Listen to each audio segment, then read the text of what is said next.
Medveyoso on the Tira. We are at the property where sheriff's investigators now search the property. New developments have turned up.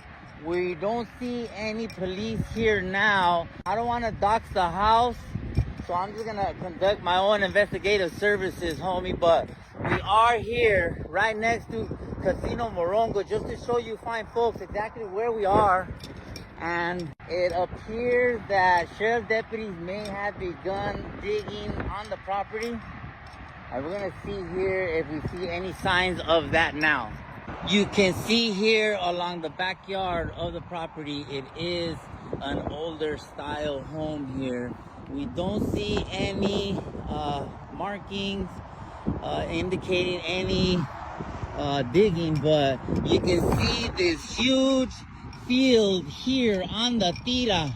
And so literally, I mean, I don't want to speculate, but new reports indicate that both parents are now clamming up. You can see Cabazon very, very vast in space. Casino Morongo there in the distance, standing like a witness to all the atrocities that could have occurred here on the Tira. We are here in Cabazon, California. I wanted to come here to see if I see any signs of digging, because they say that investigators did in fact comb this area, but you can see here along the property is just a vast area. We don't really know if in fact they found any evidence. Reports, sources tell us that in fact they did find traces of blood, quite possibly in the laundry room. Daver dogs came in and they investigated further, and they are now searching the property. I'm gonna try to go here in this area just to give you fine folks a better understanding, see if we can't see some sort of digging on the Tira. Rattlesnakes have entered the chat in Cabazon, homie. And now you see here, you get a better understanding for exactly what is going on. We're here right along the 10 freeway in Cabazon, California. We just don't know if there are any signs here on the Tira. The question remains if in fact Jake's daughter, who was with permanent brain damage from a previous marriage, if all that ties into little Emmanuel Haro here, who quite possibly could have been buried anywhere in this area, bro. The property. I hope and I pray that investigators find out what happened to little baby Emmanuel soon. Because look, there's a lot of uncertainties in this case, but there is one thing I can guarantee all of you. And that is that this case will turn into a complete shit show in the coming hours, days, and if it stretches out that long, weeks and months. And in many ways, it already is. And the reason why I say this is because the usual suspects that always attach themselves to missing kids cases, that always spread rumors and lies and attack people and create chaos and drama, the whole usual gang and crew, they have already attached themselves to this case, and they are circling around like a bunch of vultures or buzzards or something right now as we speak. So approach this case with caution. Take everything you see and hear with a grain of salt. Most of you have been into true crime long enough to know who the usual suspects are. You know their tactics, you know the lies that they spread, so don't fall for a lot of that nonsense. And right now, in this case, it's hard trying to figure out what's real and what's fake. And from the looks of things, it feels like the mainstream media might even be picking up on some of these rumors as well, and they're reporting these rumors as facts. For example, rumor was last night and all throughout this morning, the rumor was that law enforcement was at the parents' house digging up the backyard. They got cadaver dogs in the front yard digging up everything. But there's people outside of the home that are there, and they say they don't see any signs of digging at all. There's no law enforcement at the home at all. There's no one digging through the backyard. Now look, eventually we may get to that point in this case. But as of right now, the mainstream media and people online, they're saying that the yard is getting dug up, but there's people outside the house saying otherwise. Now, there's also rumors being spread that there were traces of blood found. Maybe that's the case, but there are no official reports about that out there right now, at least at the time of this recording. By the time you're watching, things could change. But at the time of this recording, we have no official confirmation from law enforcement that they dug up anything or that they found blood or any of that. Now, I do know that Emmanuel's grandmother, she's been talking to the mainstream media, and the media has been using her as a source for a lot of their information, and she has said that the cadaver dogs and law enforcement were out at the house. So I'm not saying that that didn't happen. Of course, law enforcement is going to pay this home a visit, but all of this, they're digging up the backyard, maybe they found something. None of that is true, at least from what I can see. And there's also rumors spreading that Emmanuel was found in a dumpster and that they're going to make a big announcement about it tomorrow. Look, I can't find anything that confirms this to be true. Unfortunately, there is a big possibility that Emmanuel could be found in a dumpster somewhere. But at the time of this recording, I believe that those are just rumors. And there's a lot of rumors out there. I don't believe most of them. But some of them I am taking a second look at. And the reason why I'm doing that is because Emmanuel's father, he has a criminal history of cruelty to kids, right? So this is not his first rodeo. And there's been women coming out, saying some unfavorable things about Emmanuel's father, including this woman right here. Let's take a look at what she had to say. Now, mind you, these are just rumors. Maybe this is some random woman that doesn't even know these people, but this is what she's claiming. He got away with it once. Let's not let him get away with it again. I used to work with Jake at Walmart. He should be the prime suspect in all of this. I'm not going to go into detail, but his previous relationship didn't end so well. He's crazy, and he beat one of his kids so bad it caused severe brain damage. The child was not the same. Let's just be real here. Jake should be the number one suspect. Now, because of Jake's prior criminal history, and of course because of the ongoing situation with Emmanuel, when you see people post things like that online, it's not too far-fetched to believe that it may be true. But at the same time, I've covered plenty of cases where people just come out of nowhere claiming to know someone, claiming to be related to someone, when in reality they're just some random psychotic person from online that wants attention. So I've seen claims like this before from people who are just totally making things up. So you never really know what to believe. And this is why I'm kind of growing frustrated, because law enforcement isn't really saying anything. They're not really telling anyone anything, including the media. So the media, they're getting their information from other sources. And the media right now, their main sources are Emmanuel's grandmother and other people in Emmanuel's family. And you see Emmanuel's family and the grandma, they're getting their information from Emmanuel's parents. So a lot of the info that is trickling down to us from the media is kind of coming indirectly from Emmanuel's parents. So you never really know what to believe here, at least right now, because they were just on the news last night talking about, the cadaver dogs and law enforcement were at the parents' home digging stuff up. Meanwhile, we got people out there at the parents' home, and they say they don't see any evidence that happened, and there's no one digging up anything. So, I don't know. I don't know exactly what to believe here.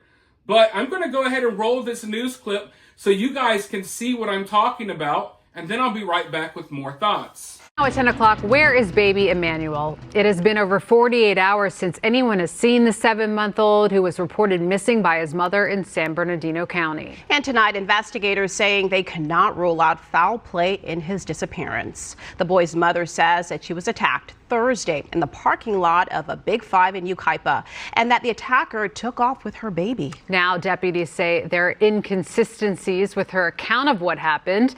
KTLA5's Sarah Welsh joins us live in San Bernardino with the latest on this story. Hi, Sarah.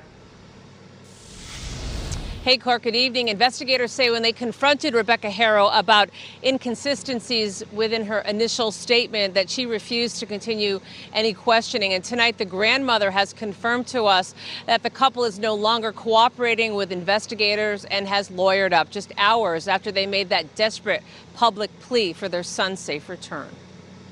It's just a baby. Just give our son back, please. Where is 7-month-old Emmanuel? His parents, Jake and Rebecca Haro, say someone kidnapped their baby outside this Big Five in Yucaipa after assaulting Rebecca Haro and knocking her out cold. I was gonna get the diaper and somebody said hola, and I didn't see nothing since. I woke up right here on the floor, and I didn't see Emmanuel. Haro says she was parked in front of the store about to change her son's diaper when someone came up behind and assaulted her. She claims she was struck in the face but wasn't able to get a look at who did it before they took off with her son. But investigators say there are inconsistencies with Haro's initial statement, and because of that, they cannot rule out foul play. They're not going to hurt that baby. That couple were just homebodies. The baby's grandmother is adamant the couple is innocent. She says Emmanuel is her daughter's pride and joy and that she waited years to have a baby boy of her own. The grandmother also says investigators asked her daughter to take a lie detector test, but her husband said no until they had a lawyer. She's just going crazy, she can't handle it anymore. She says her daughter is receiving death threats and her 2-year-old has been removed from the home as the search for baby Emmanuel goes on 48 hours after his mother claims someone ran off with him. And we have learned tonight that the baby's father does have a criminal record, and the grandmother told us that investigators were out at the couple's home in Cabazon searching the home with cadaver dogs and also digging up parts of the property. We tried to reach out to San Bernardino County investigators for any information on that, but they aren't taking any more questions today. Meantime, they are asking anyone with any information about this case, anyone with any information on the whereabouts of baby Emmanuel, to give them a call. And you can do it anonymously by calling 1-800-78-CRIME. Karina and Court will send it back to you in Hollywood. So as of right now, everyone is looking at the fact that the parents got a lawyer or they lawyered up, and they're saying, hey, this proves that the parents are guilty. They want a lawyer. This means the parents are guilty. I, on the other hand, I don't feel that way. I don't feel that way at all. In fact, I think any good lawyer will tell you that you don't want to talk to the police at all without a lawyer.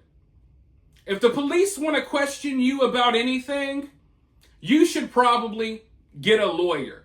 That doesn't matter if you're guilty, innocent, it doesn't matter.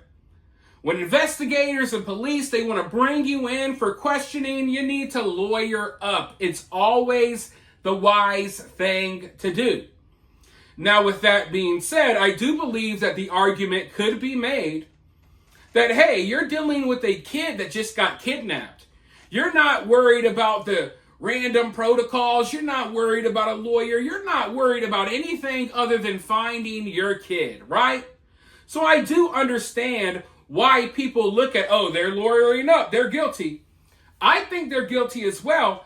I just feel like there's so many other things that would suggest that they're guilty. Like for me, when the aunt revealed, and this is her words, maybe things played out differently, but the aunt revealed that Emmanuel's mother never called the father after Emmanuel went missing. She was out there supposedly frantically looking for her son, police get involved in all of that and she never calls her husband. Her husband has to call her, supposedly looking for her later on. That right there sealed the deal for me. I think that if you look at this story, if you look at how these parents are acting, how can I put this? I just feel like there's other things in this story that kind of show me that the parents are guilty. I don't need the lawyer details. Because in my opinion, I think the wise thing to do is always to get a lawyer involved. Now, as far as the lie detector test and stuff like that goes, yeah. I mean, of course, if you refuse to take a lie detector test and you stop cooperating with police, of course people are going to think you're guilty. So I understand why people feel that way. And I'm not saying that I don't feel that way, because I do feel that way as well. My only point is, hey, we've already seen other things that would suggest that these people are guilty. I don't think we should demonize people for getting lawyers before they talk to the police. But yeah, all around the board, from the initial stories to the reactions that we saw in the interviews, to hearing details from other family members, to now learning that they're no longer cooperating with police and all of that, it's all coming full circle, and it just looks like all of our suspicions were true. And that sucks. That sucks. So bad. I always want to sit down, I want to cover one of these stories, and I want the end result to be that the kid is found safe. But instead, when covering stories like this one, it's like you kind of already know it's too late. Like, I hate to say it, but I don't believe at all that Emmanuel is okay. I don't even believe he was kidnapped.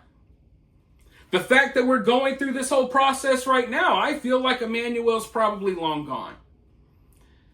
And I hate to say that, but I have to operate in reality here as well, right?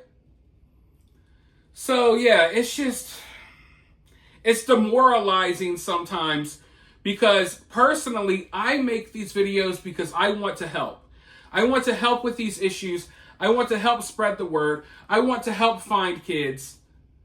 But more often than not, 99.9% of the time, you get involved in these stories and they don't end well. And I've seen enough of these stories. I've seen enough parents lying after killing their kids that when I look at this mother's face and I look at this father's face, I can't help but get sick to my stomach. And part of me almost feels like I'm a bad person for feeling that way, because nothing is set in stone. We don't know for a fact what happened to Emmanuel yet, but you kind of already, the signs are kind of already there. But I guess the one piece of good news that we have to fall back on to comfort us is the fact that, according to the grandma, the 2-year-old kid was removed from the parents' home. So that kid is safe. That was really scaring me. Hopefully they remove any kids from this home and they don't let any kids go anywhere around these parents, at least until they figure out what happened to Emmanuel. Now, before I end this video, I do want to mention one other rumor that is out there. There's rumors being spread. I don't know if they're true or not. Maybe they're true, maybe they're not. We'll find out. People are claiming that either Emmanuel's parents or someone else either went to the Big Five or called the Big Five on the phone, claiming that their car was broken into, wanting to know about their security cameras. Now, if this is true, I'm sure law enforcement is aware of this. I'm sure law enforcement has talked to people at the Big Five store. They've talked to all types of people. Law enforcement always has more information than what we're aware of. But if that is true, that might be the nail in the coffin for these parents. I can tell you right now that if they are guilty, I do believe that they're going to be caught very easily, because their little interviews and stuff, them hyperventilating, none of it seems believable to anyone. It's not just me. It's not just you. I haven't found, as of right now, I haven't found a single person that believes these people. So either we're all wrong, which is possible, either we're all wrong or these people definitely did something to their kid. And we're going to find out. Best believe we're going to find out. It might not be today. It might not be tomorrow. But the truth always comes out eventually. And I think that the truth is going to come out very soon in this case. For now, though, you guys let me know what you think about all of this down in the comments below. While you're down there, hit that thumbs up, hit that subscribe, ring that notification bell, and I'll talk to you all very soon in the next one.